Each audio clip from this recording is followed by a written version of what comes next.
So I woke up ready to begin a new day as a regular human being. I started off by beating the lad Pearson at an intense game of dominoes. Like seriously, is there a pro league for this? Please link it to me. Afterwards heading to my man Javier as we were about to go on a family friendly bison hunting session. We made our way to the location of the bison where I equipped my hunting weapon of choice, a double barrel shotgun. It took about 3 shots to bring old Bessie down, but hey, at least it was pretty wholesome. After skinning the beast, we headed back on our way, where we managed to find a dead bison that was very poorly skinned. So we set off to find these noobs and teach them a lesson, where we found another dead bison, but this time they never even tried skinning it. What plebs. We spotted smoke in the distance, so we assumed that was them. So we set off to the location. For some reason they were dead. It must have been an animal attack. But hey, I at least got this lad's pimp hat he was wearing. So I made my way back to town where I sold the bison skin and set off on my way to John Marston. But before reaching Marston, I stumbled across a leg before realizing there was a new artist in town. I'm so glad to see that people just express their forms of creativity in different ways. Well, then after getting attacked by a rival gang, but lucky for my alcohol-induced brain damage, somehow I can slow down time and demolish all of them. Thanks for the free shit, assholes. I made my way to Johnny Boy where he had told me about his cunning plan to rob a train that was passing through town, but just needed a fuel tanker to stop the train, and of course being the main character I have to do it. Like, why am I just so cool to be the main character all the time? Anyway, after playing the good old Christmas family board game of 5-finger fillet, I set off on my journey to steal an oil tanker. So I rode as fast as I could to the oil tanker, pulling some insane movie type shoot-off scenes, while of course before I died and realized it was time for plan B. This time deciding to take the stealth approach to the situation, and when the time was right, I made a run for the tanker and dipped faster than you can say subscribe to IcyU. Well, it turns out as this was the right approach, as they were just shouting at me to get off their land, so I just left their land, but with about 8 tons of their oil, and they seemed to be fine with it as none of the guards shot at me while I was leaving. I decided to leave this oil tanker out some random person's house. What are they gonna do with 8 tons of oil? I made my way back to the camp, where John Marston's wife said Jack is upset, so I must take him fishing. Bruh, doesn't he have a dad for a reason? And besides, I won't even be able to stand 5 meters near him. So I took young Jack to the river where we fished, and yeah, that's pretty much it. Well, besides when 2 random dudes pulled up with guns, so I told them I found them first, so they must back off. Before they told me that they know about my past and they work for an investigation agency. Shit bro, I might be on the next CSI episode. So I made my way back home in exhilaration to tell Dutch about my accomplishments. The next day I set off on the long journey to find my friend Mika. Oh, you don't know who Mika is? Well, basically I had to break him out of jail and join him as he shot up the whole town of Strawberry, furthermore leading us to get a $300 bounty on us. So after meeting with Mika, he speaks about how he wants to rob some cart, because why the fuck not, I'm Mika.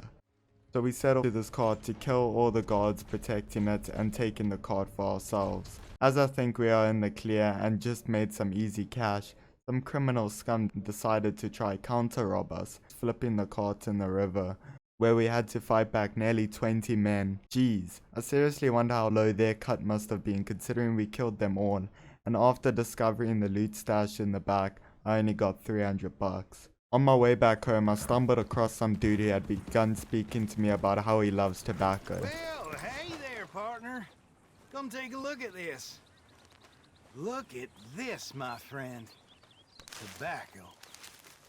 Nature's gift to us all. Focuses the mind like nothing else. Whatever you say. Well, I say, why buy it off the shelves when you can make your own?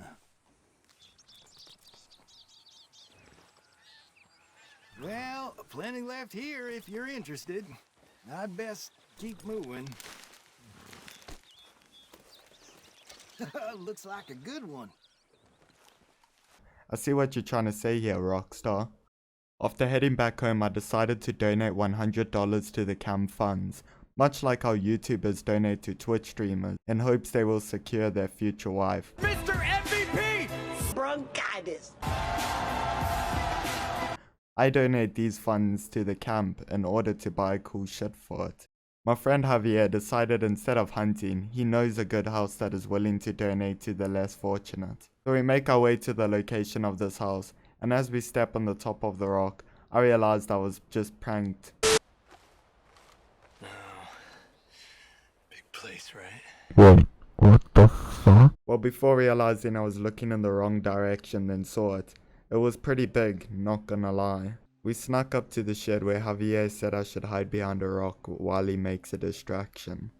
Little did I know, by distraction he meant setting this poor family's shed on fire. As they all flocked to the fire, this is where YouTube removes my channel, as I violently murder their whole family with my revolver, one with a knife,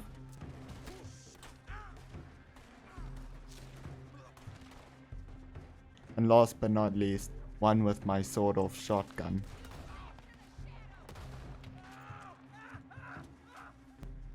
We raided their barn, taking their hidden cash that they some reason kept in their barn, and proceeded to leave afterwards, some reason not even checking the house. Like, come on, we murdered a whole family, and we don't even have the decency to rob their house afterwards. Once again, setting off on my horse, except this time to the local town of Valentine. Once reaching Valentine, I saw an epic fight, and the #1 rule of an epic fight is that you cannot let it go undocumented. So I reached for my phone, before I realized they don't exist yet, then proceeded to make sure I was at least part of this history.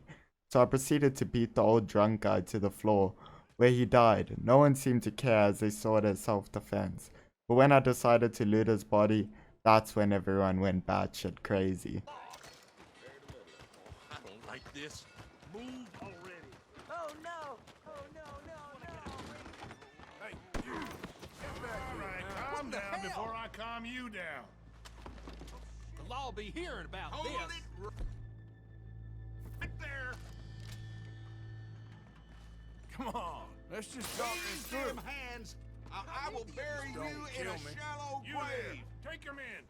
You get any stroke?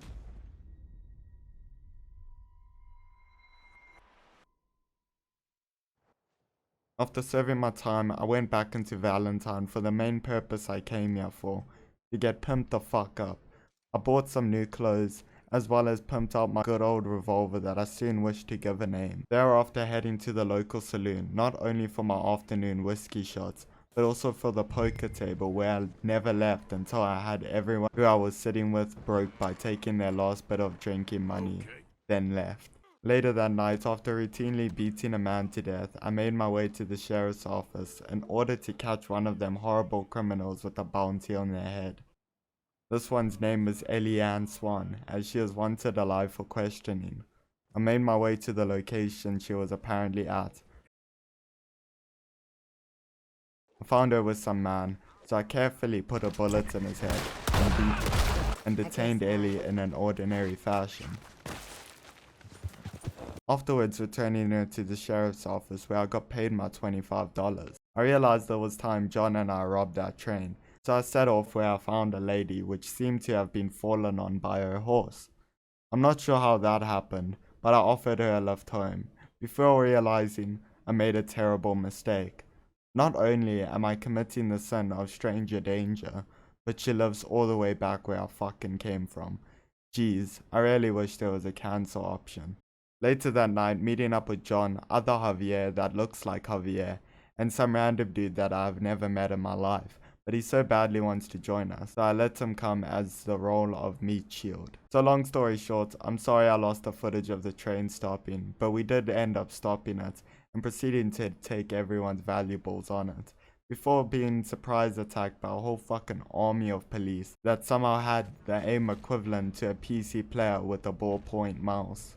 After fighting the police army and riding from even more police, we finally made it to the clear, where we split all the cash and all went our separate ways.